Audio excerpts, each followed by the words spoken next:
Alright guys, so I'm back with part 2 of my why stalling a horse is bad. So I wanted to just give a quick overview. I wanted to make 2 separate videos so that my other video wasn't constantly messing up with the upload because I've been having that issue lately. So sorry for the inconvenience, but yes, so this is part 2. So the third point that I want to hit on for the negative effects of stalling your horse is that it creates pent-up energy in horses. Now, for some reason, this always seems to be a foreign concept with humans. Yet, when we're locked in the house for a week straight with our child, we seem to go crazy, and it's cruel and it's awful and all that stuff. So, just like locking a human up is wrong, it is extremely wrong for a horse as well. Your horse is going to be hyper beyond belief. What I've seen in the last 7 years of just being in the horse world is people will ignorantly feed their horse a bunch of hay, and what's worse, they'll even give their horses flakes of alfalfa hay while they're locked up in a stall. And then on top of that, grain, which contains a lot of sugar. And then the person will come and take their horse out, and then the horse is so hyper, and the horse, all they want to do is run, all they want to do is buck and play, and the person takes that as the horse being just, oh, that horse is crazy, that horse is wild, that horse isn't trained well. All those things that people see, whenever I've seen a horse act like that, in my head I'm always like, you know what, it's because your horse is stuck in a freaking stall for, horses, okay, there's 24 hours in a day. Horses only sleep for about maybe an hour, maybe 2 hours a day, and 2 hours is pretty much getting up there. And they do so in about 12 minute increments. So it's not even like that horses sleep for 2 hours straight the way we would take a nap. Not only that, that's only 2 hours of a day. So 22 hours during the rest of the day, that horse has to find some other way to occupy themselves. You think your horse is going to become a little bored, have some pent-up energy, going to start developing vices so that they can cope with being locked up? Yes. Like I said, that seems to always be a foreign concept to people.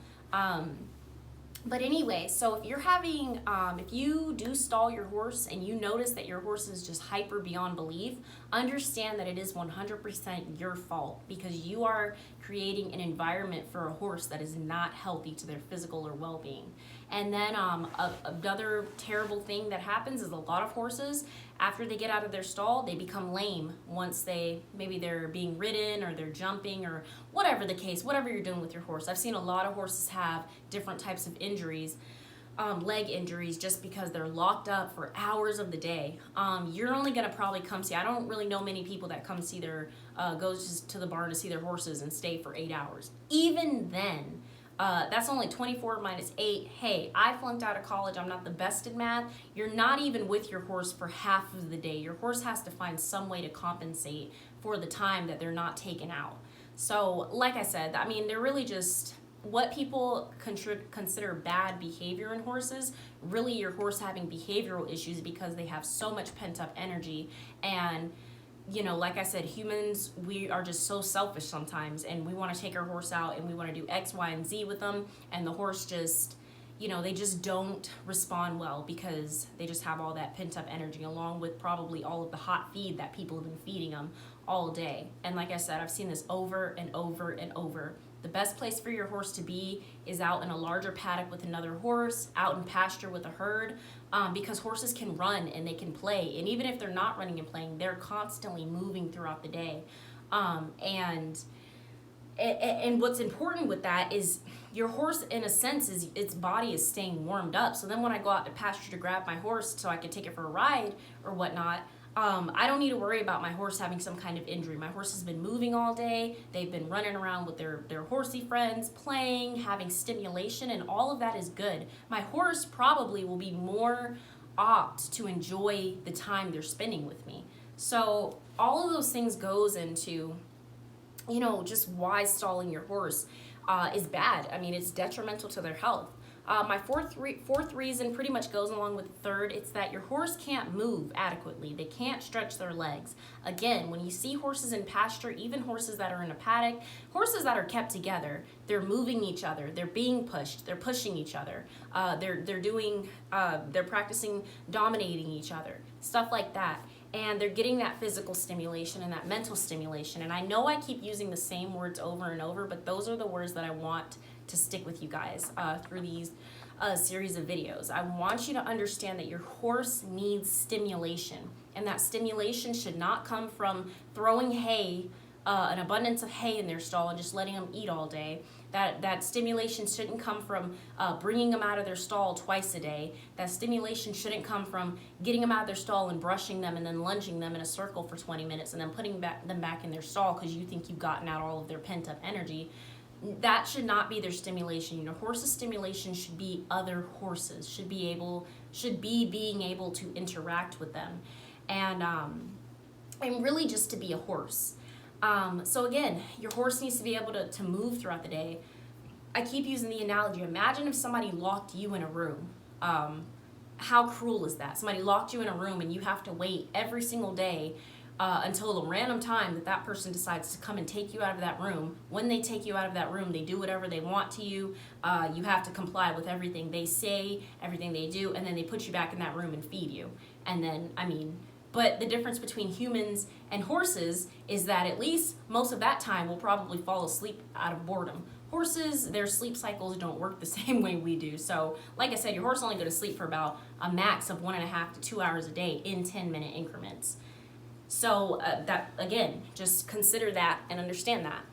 My last big reason, and this is the reason that people don't want to, they don't want to accept, they don't want to understand this, they don't want to acknowledge it, but it's because humans can just be cruel. Humans can be cruel out of ignorance. Humans can be cruel out of just plain, hey, I'm the boss of this horse, I pay money for this horse, this is my animal, I'm in charge, I'm keeping my horse in a stall. I spent this $1,000 on this horse. I don't want it getting hurt. This is my jumper horse, or we run barrels, and so my horse gets enough exercise throughout the day. I don't need my horse in pasture with other horses getting kicked around, and I spent too much money on this horse for my horse to keep getting hurt. Guys, that's human stuff, okay? That has nothing to do with why you should keep your horse in pasture or in a stall. That's human stuff. Those are things that we are using horses for. They don't ask for that stuff, okay? So if you have to sacrifice good horsemanship and the health and well-being of your animal for a ribbon and a jumping ring, even for money in the show ring, you're a bad person. I don't know what to say. Anytime you mix money and horses, bad things happen. And I will say that, okay? Whenever you're mixing the two, bad things happen. Whenever you're mixing ribbons and awards and acknowledgement with horses, bad things tend to happen for the horse, okay? You probably all have seen Rick Gore horsemanship channel. One thing that he says is that beauty is like death to a horse, because when horses are pretty, when they're beautiful, when they're attractive horses, people want to keep them pretty and beautiful and clean. They want to blanket them constantly and keep them in a stall. And the horse never gets to live out its life like a horse. So, so I hit on all those points, guys. If you are, especially for a lot of younger people, do not go to a barn and think that you should be talked into putting your horse in a stall. I hate to put it this way, but a lot of barn people, I don't know what you want to call them, managers, stuff like that, or owners may try to talk you into actually stalling your horse, because stalls tend to cost a lot more than pasture, than paddock. They cost a lot more. So, like I said, if you can, do your best to try to make sure that your horse has a nice open space to roam in throughout the day. Try to make sure that your horse has, make sure that your horse has another buddy with them throughout the day. Like I said, the whole entire reason that I purchased my second mare was because I wanted my horse to have a friend with her. And the way those two have bonded, it's just freaking amazing. And you'll see in the video that I post, after I post this video, you'll see the video of me in the arena with them and how they're just playing, and they're running and bucking like that, not because they've been locked up. They have a huge paddock that they have for themselves. They're running and bucking like that. It was cold that day. It was refreshing for them to just be able to stretch out their legs and play in a new, different environment. So, again, the biggest things I want to hit on: stop stalling your horses, people. Take your horse out of the stall. Stop worrying about your horse becoming lame. Your horse, the longer you keep them locked up and the longer you force them to become used to not moving around throughout the day, the first time you try to turn that horse out, they are going to get hurt, okay? Because their bodies are not meant to just stand in one spot the entire day. That is a big, people in the horse community debate about this all the time. Stalling bad is stalling good. Some people will say, I've heard a lot of people say this, my horse actually is calm. Like, some people will take their horse out of the stall, the horse is pretty much perfect, and they really just don't see an issue with it because they don't have all of the issues that I just brought up. Horses, again, they can be conditioned to accept certain things. If somebody just kept you in a room for your entire life, you really aren't going to know any different. So of course you're going to seem normal and you're going to seem content because you have adapted to survive, which in order to preserve a species has to adapt. So that horse is going to adapt to whatever it's being exposed to. Again, if you cannot find a barn that offers you pasture or offers you a paddock or offers you some kind of open space for your horse in an area where your horse can be with another horse or other horses, you need to reconsider where you are boarding. It's harder for a lot of younger people to do that, a lot of younger kids that own horses. Then I would say you don't need to own the horse. If you cannot give the horse the best life that horse can ask for, if they could ask for one, you don't need to own that horse. And like I said, a lot of people don't like to hear this. They want to think they're doing right by their horses. They want to think they're protecting their horses by keeping them in stalls, and my horse won't get hurt, and my horse doesn't have to stand out in the rain. Listen, people, horses don't care about that stuff. That's human stuff. Get out of your human mind and your human perception and put your mind into the mind of a horse. Horses want to be out. They want to be free. They want to roam around. Another point that I didn't hit on earlier, why people keep their horses stalled, out of cruel, blind ignorance, people don't like to turn their horses out with other horses because of the misconception that their horse will become buddy sour, that their horse is not able to be caught. That is a huge misconception. If you understand horses, you have a good relationship with your horse, you should be able to go out to any pasture and catch your horse. I can turn Barella out into any pasture with any herd of horses. When I come and call Barella, she will run right up to me no matter how far back she is in a pasture or with how many horses, okay? So even when I got Sadie, I did not keep Sadie. I got Sadie earlier this year in March. The first thing I did wasn't put her in a stall by herself or put her in a paddock by herself so that she would get used to me coming to catch her. I put her in a herd with 2 other horses, and every day for an entire week, it took me 15-20 minutes to catch her because it was a large pasture. However, that's the risk that you assume when you buy a horse, when you own a horse. Horses are herd animals. They find comfort in each other. And you need to accept that. If you're not good enough horseman to be able to catch a horse in a pasture of 20 horses, you don't need to have a horse. That is the point of really me making this video. That's what I want to capture in my videos to come. So if you guys like these types of videos, if you want to see more of these sit down and me just talking videos, definitely comment, definitely like this video. But yeah, I hope that I answered any questions you guys may have. If you're new to the horse world and you really are just confused, I know I was when I first started out. One thing I knew was that my horse was not going to be in a stall. And actually, funny story before I end this video, I was pretty ignorant to it. Like, I think the first official day that I was with my horse all day, like I said, she was 6 months old. So there was a pasture, and then there was a little stable house. And so here's the pasture, here's the stable house, a row of stalls, and I put my horse in the last stall so that she could see out to the pasture. And in that pasture, there were 3 other horses. I was 17, so I went to school later that day, thinking my horse would be fine. I would come see her after I got out of school. I thought she would be fine. I got a call that she was ramming her chest, like she was ramming herself into that door, and the door was about to break.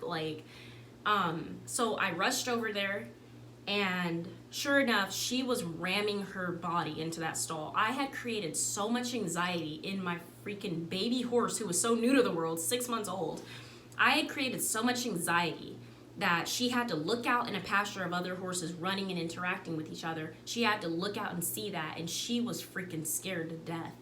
And like I said, it wasn't because she was in a new environment. It wasn't because it was because it's not normal for horses to be locked in a stall. I mean, it is just so bad for them. And she pretty much embodied the entirety of why you should not lock your horse in a stall. And ever since that day, I never did lock her in the stall. So again, that was my lesson with locking her up. But yeah, guys, so again, you're new to horses, you're getting in the horse world, you have a lot of questions. I hope that I can answer all those questions in these videos. I hope this video was informative for you. I hope it swayed your opinion. If you are locking your horse in a stall, take them out of the stall. Improve your horsemanship, turn your horse out with other horses so that your horse can learn how to communicate better and can be with other horses and can have that stimulation throughout the day. All right, guys, so I'm going to end this video. I am going to make a part 3. I'm going to make a part 3 pretty much putting in the clip of my horses yesterday playing. Again, turn the volume down if you really just don't want to listen to me say all of this stuff again, but because I am talking throughout that video. Yeah, so I will make a part 3, so check that video out. So I hope you guys did enjoy this video. Like it if you did, and comment down below some suggestions for future videos. Bye, guys.